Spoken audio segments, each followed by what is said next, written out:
जिसकी प्रभावना बहुत अधिक है, वहां बहुत भीड़ है, और वही ज्ञानी मुनि और दूसरे ज्ञानी मुनि भी वहीं बैठे हैं। अब उनकी ध्वनि खिर रही है, उनका उपदेश हो रहा है, और उतने ही ज्ञानी मुनिराज उस उपदेश को सुनते कि नहीं सुनते? उनके उपदेश को नहीं सुन रहे हैं, मुख्यतः उस साधक की प्रभावना को देख रहे हैं। धन्य है इनके तीर्थंकर नाम कर्म की प्रकृति का उदय। उनको पुण्य की आवश्यकता ही नहीं है अब तो, वो तो घातिया कर्म को नष्ट कर चुके हैं। लेकिन उस समूह शरण की सभा में जो मुनियों की सभा होती है, श्रमणों की सभा होती है, वहां पर अन्य केवली भी बैठे रहते हैं। यही तो विशेषता है। अनंत चतुष्टय दोनों की सेम होते हुए भी बाहर के वैभव का भी अंतर पड़ता है। जो सारे अरिहंत हो चुके हैं, सारे अरिहंतों से सभी जीवों का एक जैसा कल्याण होता है? नहीं। जो काम तीर्थंकर कर सकते हैं, अरिहंत, तीर्थंकर अरिहंत, वे सामान्य अरिहंत नहीं कर सकते। सामान्य अरिहंत के पास हो सकता है लोग सुनने के लिए न भी आए, ज्ञान उनके पास है। सामान्य अरिहंतों का भी दुस्वर नाम कर्म का उदय रह सकता है, यानी कोई उनकी वाणी को सुनना पसंद ना भी करे,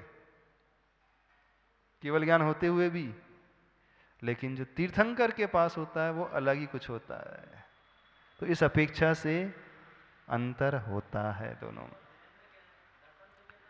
वो जिन कहलाएंगे, लेकिन जिनेंद्र, जिनों के इंद्र, स्वामी। दर्शन से, हाँ, जिन महिमा से सम्यक दर्शन हो जाता है, वो तीर्थंकर भगवान का जितना ताम झाम बड़ा होता है ना, उसको देख करके प्रभावित होते हैं, उससे सम्यक दर्शन देवों को हो जाता है। अब एक केवली भगवान अकेले हैं, कोई नहीं है, मान लीजिए ऐसे बैठे हैं सामान्य से, भले 4 अंगुल अधर पे हैं, लेकिन उनकी कोई महिमा नहीं है, तो देवों को सम्यक दर्शन नहीं होगा।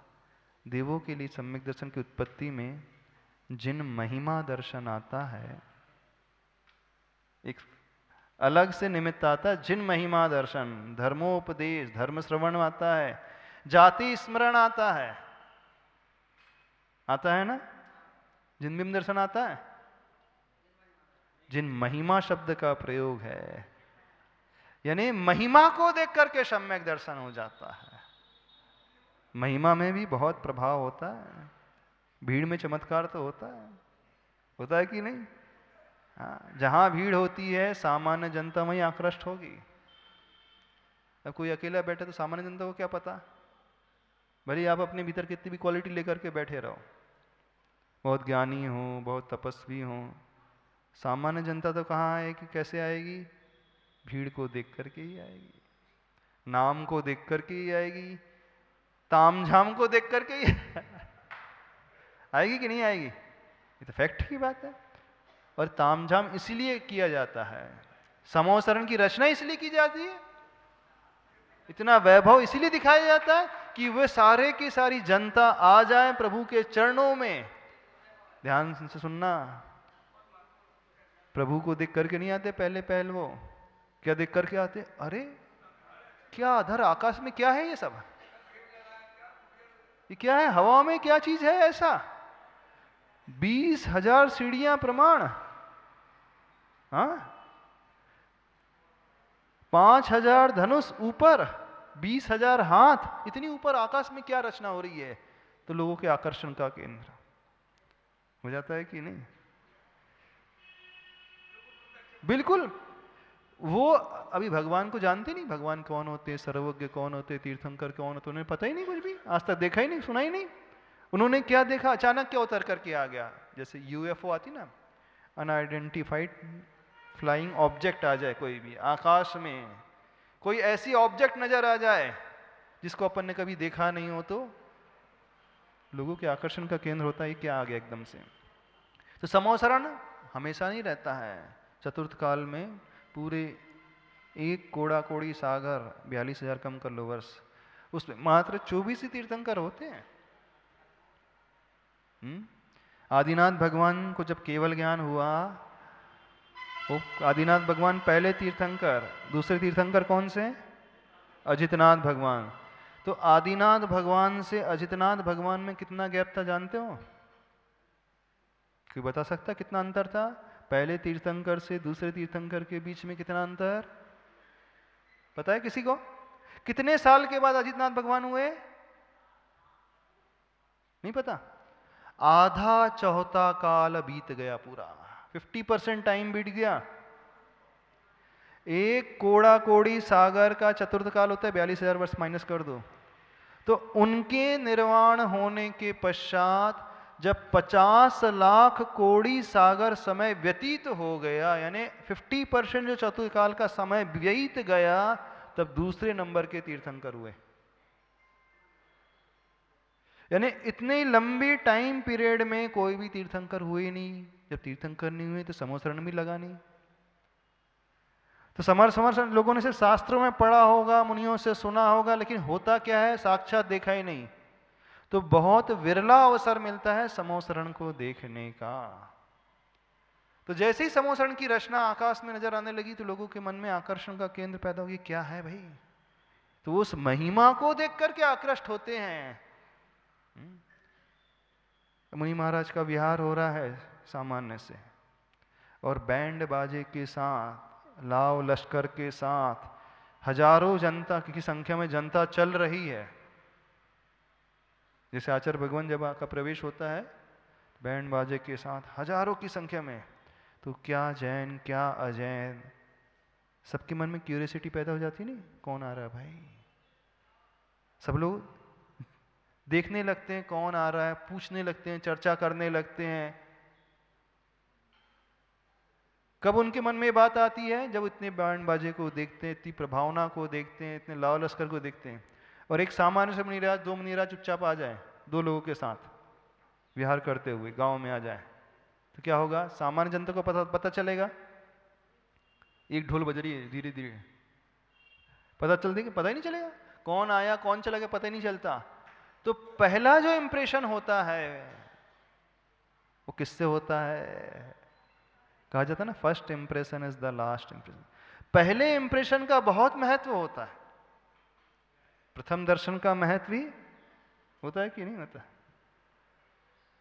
और वही इंप्रेशन, वो पहला दर्शन एकदम तामझाम के साथ हो तो वो कुछ अलग ही भाव दुनिया वालों के मन में पैदा कर जाता है। इस कारण देखना, जिनेंद्र और जिन वो सामान्य केवली, अंतरंग क्वालिटी में कोई डिफरेंस नहीं है, लेकिन डिफरेंस है बहिरंग वैभव को लेकर के। तो जिनेंद्र का अर्थ हुआ तीर्थंकर भगवान। उन मुनियों के भी समूह के वो राजा मुखिया हैं, और अन्य केवली हैं उनकी अपेक्षा भी। तो यहाँ पे संबोधन आचार्य भगवान ने क्या किया? जिनेंद्र। तो दूसरे पंक्ति का जो अर्थ हम बता रहे थे, पर्युल्लसन्नख मयूख शिखाभिरामो पादौ पदानि तव यत्र जिनेंद्र धत्तः। हे जिनेंद्र, जब आपके पादव यानी दोनों चरण, कमल पदानी दोनों चरण कमल, तब आपके जहाँ धत्त यानी रखे जाते हैं, उन चरण कमलों में से, इन चरणों में रहने वाले जो नख हैं, नखों की जो कांति है, वो किरणाओं के कारण क्या कहा गया है? सब ओर से प्रकाशमान नखों की किरण शिखाओं के कारण मनोहर है। क्या मनोहर हो गए? प्रभु के चरण मनोहर हो गए? नहीं, प्रभु के चरणों में रहने वाले नखों की कांति से वे स्वर्ण कमल जो हैं अभिरामों प्रतीत हो रहे हैं। यानी जिन स्वर्ण कमलों में प्रभु आपके चरण हैं, आपके चरण रखने से उन स्वर्ण कमलों की कांति बढ़ गई। स्वर्ण कमलों से प्रभु के चरणों की कांति नहीं बढ़ी।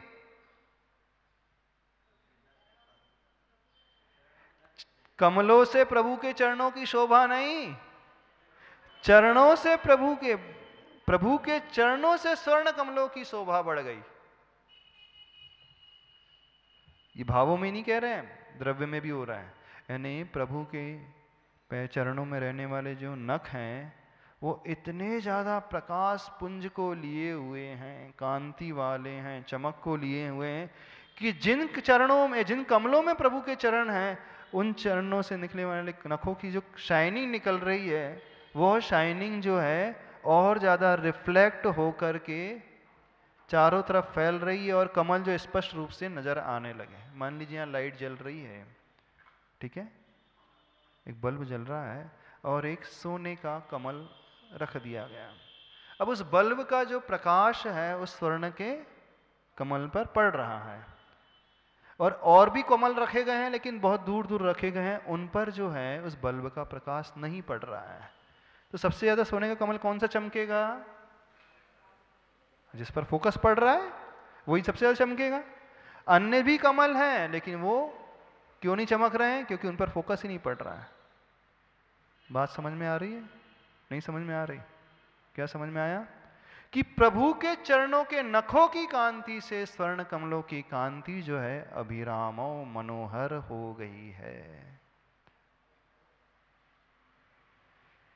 धत्त पद्मानि तत्र विबुधा परिकल्पयन्ति, वो पद्म यानी वो कमल तत्र वहाँ पर, विबुधा यानी वे देवता लोग, परिकल्पयन्ति उसकी रचना करते हैं। यह शब्दार्थ श्लोक का हो गया। अब इसमें बहुत सारे रहस्य छिपे हुए हैं।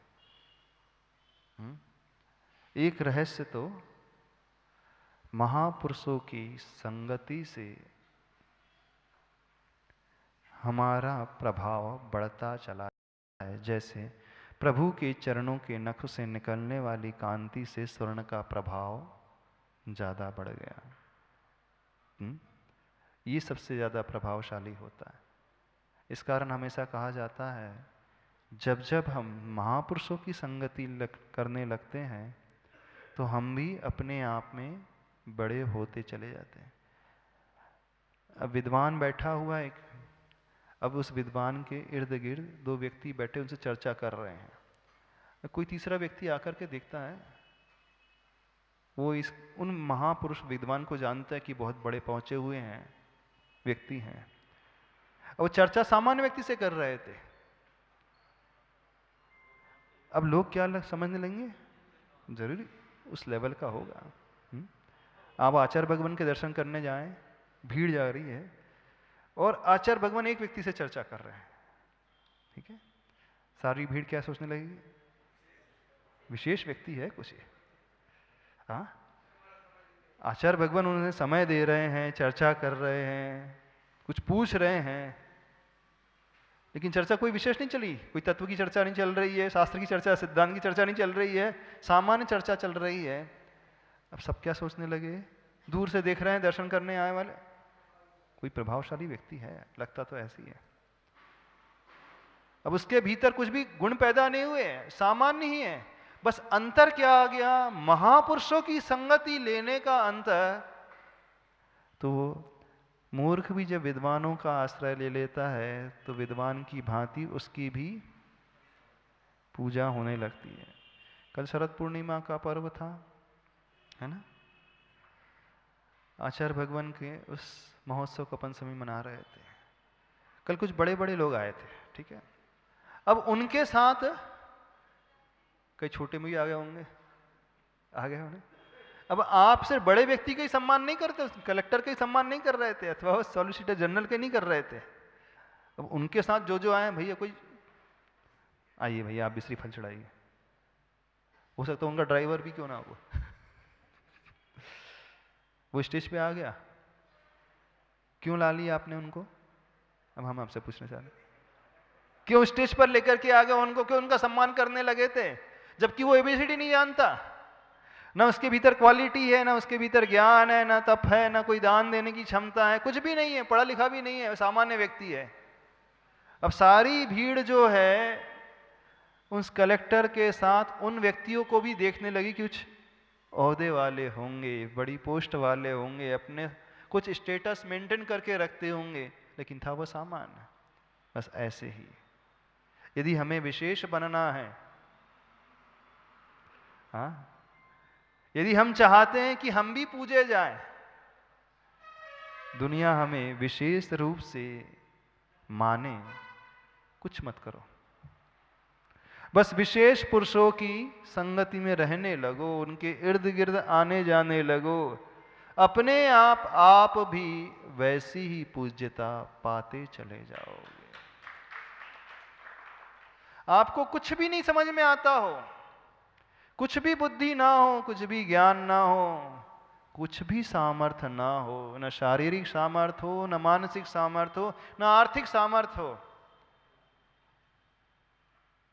अरे जब जड़ वस्तु की कीमत प्रभु के चरण रखने से बढ़ सकती है, जिसके भीतर मन नहीं, कुछ नहीं है, जब उसकी कांति प्रभु के चरण रखने से बढ़ सकती है, तो आप सब तो चेतन हो, नहीं हो चेतन? आप सब तो मन वाले हो।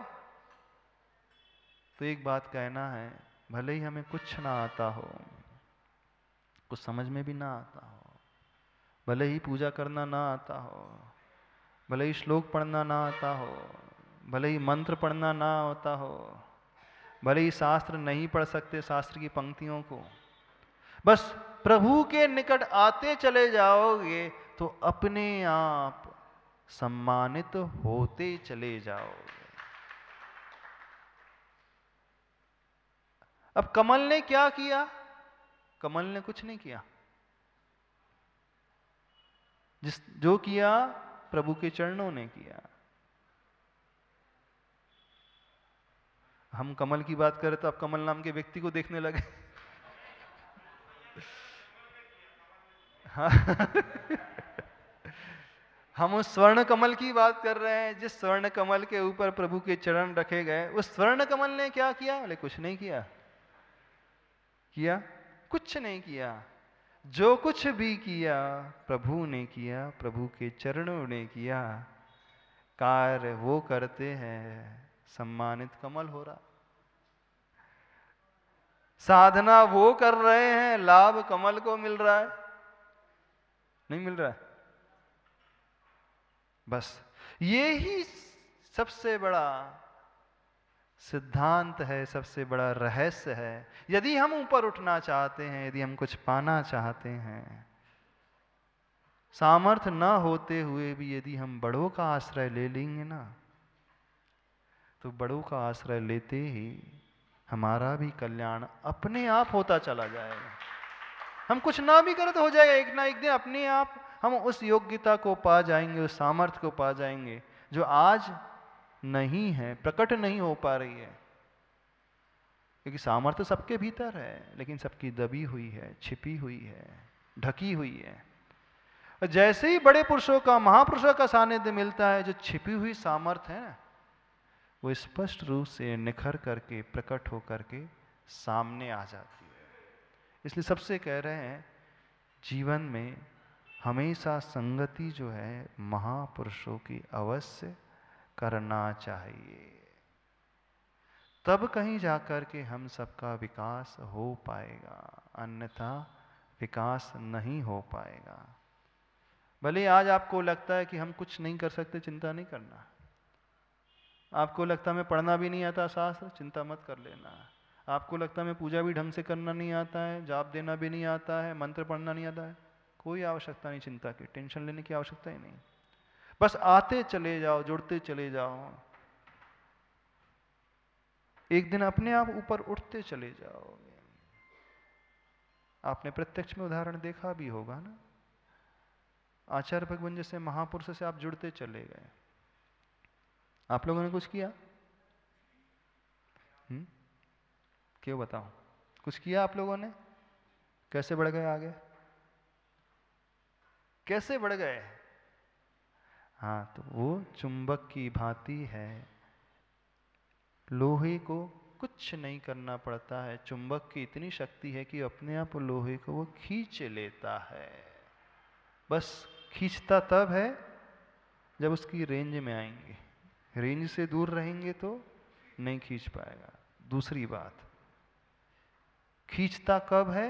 रेंज में आने पर भी कई बार नहीं खींचता है, चिपकता नहीं है वो। कुछ बीच में ऑब्स्टेकल आ जाए, व्यवधान आ जाए, नहीं चिपकता। अथवा पारसमणि जो लोहे को स्पर्श करके स्वर्ण बना देती है, लेकिन जंग लगे लोहे को नहीं बनाएगी। इस बात को ध्यान रखना। जंग वाले लोहे को नहीं सोना के रूप में परिवर्तित करेगी। यदि हम चाहते हैं कि लोहा सोने में बदल जाए, तो पहले क्या करना होगा? जो ऊपर जंग लगी है लोहे में, उसे निकालना होगा। यदि हम चाहते हैं कि हमारी आत्मा जो है स्वर्ण में बदल जाए, चाहते हो ना सभी? नहीं चाहते। पारसनाथ भगवान कैसे हैं? पारसमणि की बात। लेकिन आत्मा में बड़ी जंग लगी है अभी। सबकी आत्मा में नहीं लगी जंग? बहुत मोटी लेयर है जंग की भी। जंग की भी लेयर होती है। हाँ, पुरानी जंग है, मोटी लेयर है, गहरी जंग लग जाए तो सोने में नहीं बदलेगी। तो यदि प्रभु से कुछ पाना चाहते हो, अपने आत्मा रूपी कमल को, आत्मा रूपी लोहे को स्वर्ण में बदलना चाहते हो, तो जंग हमें स्वयं उतारना होगा। अब जंग भगवान नहीं उतारेंगे। अब आप समझो, आप कहो कि नहीं हमारी जंग भी प्रभु ही घिस दें, हाँ, हमारे लोहे को भगवान ही घिस दे, जंग निकाल दे, अलग कर दे, फिर सोने में बना दे। नहीं, वो नहीं करेंगे। ये पुरुषार्थ तो स्वयं को ही करना पड़ेगा। कर पाओगे? सबकी लेयर बड़ी मोटी तगड़ी है, बहुत पुरानी है, और जितनी पुरानी हो जाती है उसे निकालना बड़ा कठिन होता है। हाँ, लोहे गला दिया, हाँ, उसको निकालना बड़ा कठिन होता है। क्यों लालू भाई, होता है ना कठिन? कैसी अपनी जंग कैसी लगी? छोटी है, मोटी है? क्या पूछना है? नमोस्तु महाराज श्री। अभी आपने बताया कि बड़े लोगों के संपर्क में आने के बाद अब खुद भी खास हो जाते हैं। महाराज श्री, पुण्य पाप यहाँ पे भी आ जाता है। जब अपन कोई अच्छा कर्म करेंगे, जब अपन अच्छा आगे बढ़ेंगे और अच्छे कर्म करेंगे, तभी तो अपन पुरुषार्थ करेंगे आगे, तभी बढ़ पाएंगे। हाँ। अब वही फिर से आ गया, क्या फिर से आ गया? फूल और वो पुण्य पाप का। हाँ महाराज जी, भजन भी जो है उसमें यही है, अपने अपने कर्मों का फल सबको मिलता है। अपने अपने कर्मों का तो फल मिलता है। महाराज जी, पूर्व भाव में उस फूल ने भी कुछ ऐसा पुण्य किया होगा, कुछ किया होगा। सुनो, पूर्व भाव में पुण्य किया होगा, इस कारण जैन कुल में पैदा हो गए। पूर्ण भाव में पुण्य किया था, इस कारण अच्छा शरीर मिल गया। पूर्व भाव में पुण्य किए थे, इस कारण सैपुरा में जन्म ले लिया। पूर्व भाव में पुण्य किया था, इस कारण चतुर्मास मिल गया। पूर्व भाव में कुंभ पुण्य किया था, दुकान चल रही है। लेकिन पुरुषार्थ वर्तमान में करना पड़ेगा गुरु के पास आने के लिए। हाँ, पूर्व भाव के पुण्य से आचार्य भगवान का समागम सैपुरा मिल गया, लेकिन आचार्य भगवान के चरणों तक पहुंचने के लिए पुरुषार्थ करना पड़ेगा। ये पुण्य से नहीं पैर अपने आप चलने लगेंगे। जी महाराज जी, वो तो है। हाँ। लेकिन वो एक इंद्री जो पुष्प है, हाँ, अब उसका थोड़ी ना उनको वो है, कसाय तो मान लो एक इंद्री है तो रहेगी। हाँ। लेकिन वो पूरे पुण्य का होता था जब वो भगवान के पास पहुंचा। वो नहीं चढ़ा, उसे चढ़ाया गया, उसको चढ़ाया गया, लेकिन उसका पुण्य था पूर्व पुण्य का। क्या पुण्य था? पूर्व का पुण्य था जब उदय में आया, जब वो श्री जी के पास गया। वो नहीं गया ना श्री जी के पास, उसको ले जाया गया। वो तो बाग में खिला हुआ था। जो ले गया उसको पुण्य लग रहा है। पुण्य तो हमें तब लगता है जब हम अच्छे से करें। अब मान लीजिए आपको शिखर जी जाना नहीं है, अब जबरदस्ती घसीट करके लेके चले जाए, नहीं शिखर जी चलो चलो चलो, तो पुरुषार्थ नहीं कर पाएगा ना, उसको तो ले जाना पड़ेगा। अब जैसे जी बेटा मान लो आपका जाना नहीं चाहता शिखर जी, अच्छा बेटा जो है मंदिर आना नहीं चाहता मान लीजिए, ठीक है, आप मार मार करके उसे मंदिर ला लेते, गुरु के पास आते, ढोक दे ढोक दे ढोक दे सिर में झुका, सिर उसका जो चरण में झुका देते हैं। हाँ, तो उसका तो पुण्य होगा ना, उसका पुण्य लगता होगा। थोड़ा सा हमें बता दो। हाँ बोलिए। छोटा सा बेटा है, वो ढोक नहीं देना चाह रहा है, लेकिन आप जबरदस्ती उसकी गर्दन पकड़ी, झुका दी, छू, पुण्य तो लगता होगा। नहीं, पाप भी नहीं लगता है, तो उसे पुण्य लगता है कि नहीं, हमें तो ये बता दो, हमें तो ये समझाओ पहले। बात समझ में आ रही है कि नहीं समझ में आ रही है? भाव रहते हैं, लेकिन कुछ बच्चे ऐसे होते हैं कि संकोच के कारण नहीं झुकना पसंद करते। नहीं, बच्चों पे मत जाओ, हम तो उदाहरण दे रहे हैं। नहीं बता रहे, उदाहरण दे रहे हैं। तो फूल को कोई पुण्य थोड़ी लग रहा है। नहीं, उसका पूर्व पुण्य था। क्या पुण्य था? इस टाइम पे नहीं, उसने पूर्व में कोई ऐसा पुण्य किया होगा जब क्या? जैसे 2 बगीचे में फूल लगे हैं तो एक सब उस फूल भजन को में अटके हैं। एक फूल जो है अर्थी पे चढ़ता है, दूसरा फूल जो है प्रभु के चरणों में चढ़ता वही है, महाराज जी अपने पूर्व अपने में कर्मों का फल भोगता है वो फूल। ये ऐसा है, ये भजन ही गलत है ये। हाँ, सबने उस भजन को पकड़ लिया, भजन की लाइन को पकड़ लिया। इसलिए महाराज जी वो है उस सॉल्व पुण्य नहीं की, हो और ये पाप जो है बुद्धि पूर्वक किए जाने वाली मुख्यतया जो क्रियाएं होती हैं। महाराज जी ऐसा बोला जाता है कि पूर्व पुण्य के उदय से सब कुछ मिलता है। हाँ, तो पूर्व हम पुण्य बता रहे के- हैं पूर्व कर्म पुण्य और के फिर उदय से। कर्म तो अपन को करना ही अच्छे हाँ, पूर्व चाहिए। पुण्य के उदय से आपको जैन कुल मिला, भगवान मिल गए, सच्चे गुरु मिल गए, सच्चा शास्त्र मिल गया, अच्छा परिवार मिल गया, निरोगी काया मिल गई, मंदिर मिल गया, सब कुछ मिल गया। लेकिन आना तो स्वयं पड़ेगा ना। जी, कि आप जैन पुरुषार्थ कुल में भी पैदा तो- हो, इसका आपको पुण्य मिलता ही रहेगा। हाँ नहीं, पुरुषार्थ तो करना पड़ेगा हाँ, महाराज बस जी, कर्म अब अच्छे अब जबरदस्ती कोई आपको घसीट के सासू में भेज रही, जाओ मंदिर जाओ, दर्शन करके आओ, नहीं तो रोटी नहीं मिलेगी, मान लो। महाराज जी ये एक हाँ? बचपन की बात हो जाती है, जैसे हाँ। आपने बोला लोभ वाली बात हाँ। हो गई। ये तो कि जब छोटे होते हैं तो फिर उसको चॉकलेट का लोभ दिया जाता है कि जाओ दर्शन करने के लिए। हाँ। लेकिन एक समझ जब खुद से आ जाती है इंसान हाँ। के अंदर तो वो खुद से करने लगता है कि हमें अपना आत्म कल्याण करना है। ठीक तो है, उसमें फिर? थोड़ी ना वो आ हाँ, जाएगा। चलो समय हो गया है, इतना ही रखें। बोले देवादिदेव श्री आदिनाथ भगवान की। पूरा हो गया था ना श्लोक नंबर 36? अर्थ समझ में आ गया था? अगला श्लोक देखते हैं 37 नंबर का। एत्थं यथा तव विभूतिरभुज्जिनेन्द्र। पढ़ो।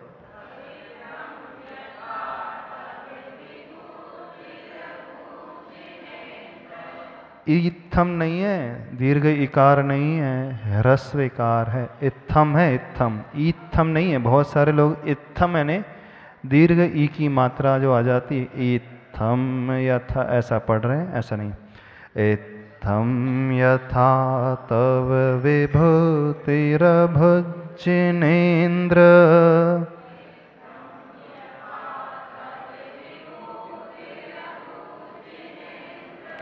धर्मोपदेशन विधौ न तथा परस्य यादृक् प्रभादिन कृतः प्रहतान्धकारा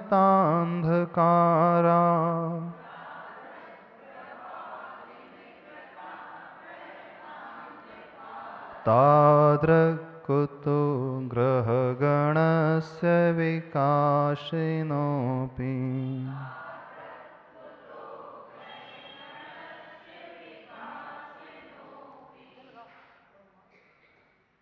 प्रभु की महत्ता को बताया जा रहा है।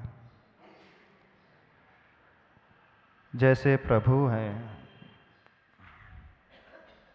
वैसा तो कोई होता ही नहीं। इस बात को इस श्लोक में कंपैरिजन के माध्यम से, तुलना के माध्यम से प्रकट किया जा रहा है। सूर्य जैसा होता है, अन्य तारागण, अन्य ग्रह कहाँ वैसे हो पाते हैं। तेज पुरुष जैसा होता है, तेजपति जैसा होता है, अन्य जीव उन की तुलना में कौन सा स्थान प्राप्त कर पाते हैं। यदि उसे बोलचाल की भाषा में समझना हो, एक कहावत कही जाती है, कहाँ राजा भोज, कहाँ गंगू तेली। ये कहावत सुनी है? क्या अर्थ है इस कहावत का? कहाँ तो राजा है और कहाँ वो है। बस यही बात प्रभु के लिए लगाना। जब जब हम प्रभु के पास आ जाएं, प्रभु के दर्शन, प्रभु की भक्ति के लिए आ जाएं, और मन यहाँ पर आकर के स्थिरता ना पा रहा हो, मन में तरह तरह के विकल्प पैदा होने लगे, मन यह कहने लगे कहीं और भी चल कर के देखना चाहिए, अन्य को भी परख लेना चाहिए,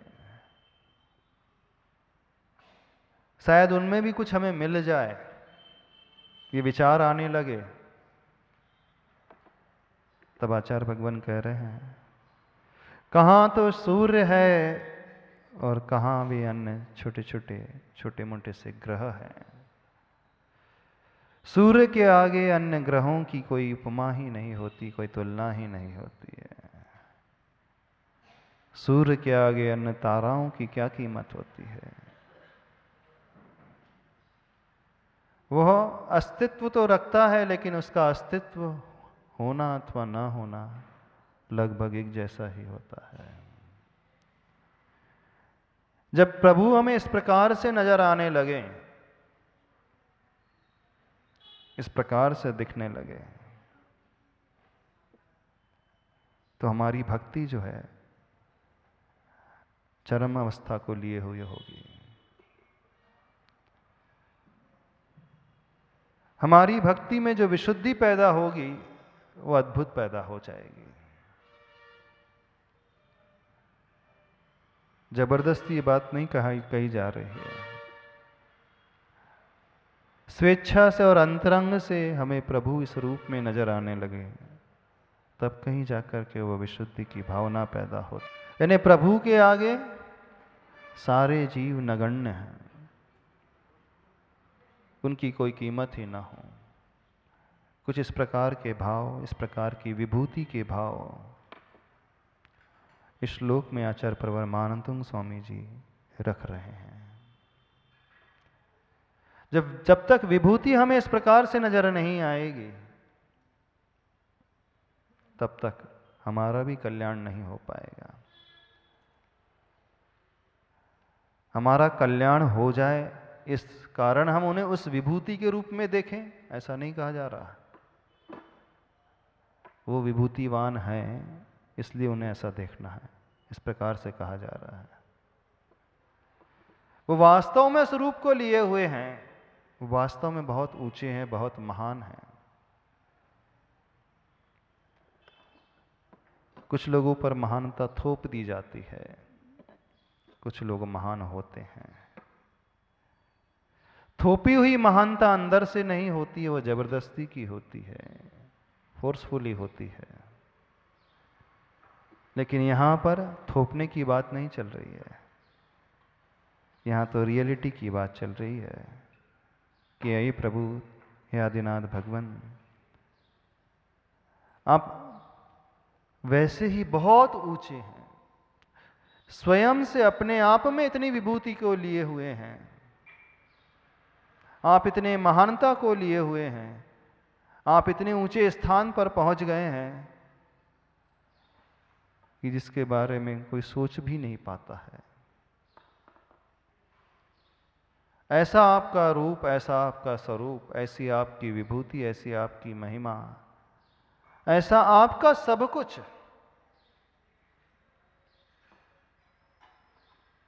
उस बात को यहां पर रखा जा रहा है। पहले श्लोक के शब्दार्थ को देख लें, फिर आगे भावार्थ अपन समझते हैं। हाँ, एक दिशा में, एक जोन में, एक रेखा में 7 ही क्यों? इसके पीछे क्या लॉजिक है?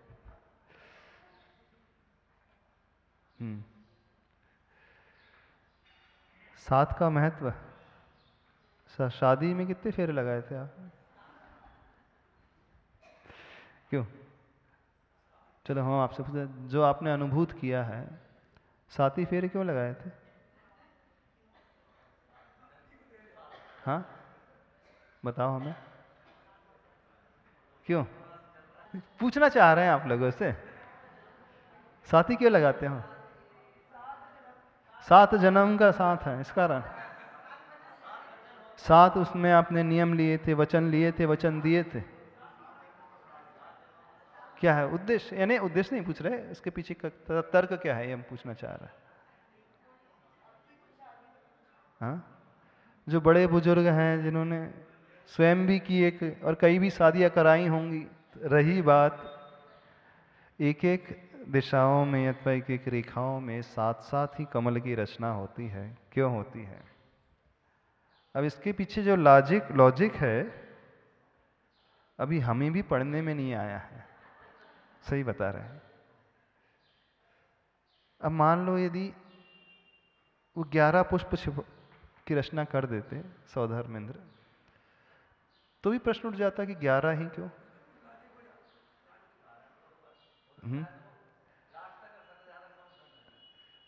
चाहे वो 13 कर दे तो 13 भी किए जा सकते, 15 भी किए जा सकते। हाँ, ये भी कुछ ना कुछ है कि जब भी परोक्ष में नमस्कार किया जाता है, प्रभु आने वाले हैं, गुरु आने वाले हैं, उस दिशा में 7 कदम आगे जाकर के नमस्कार किया जाता है।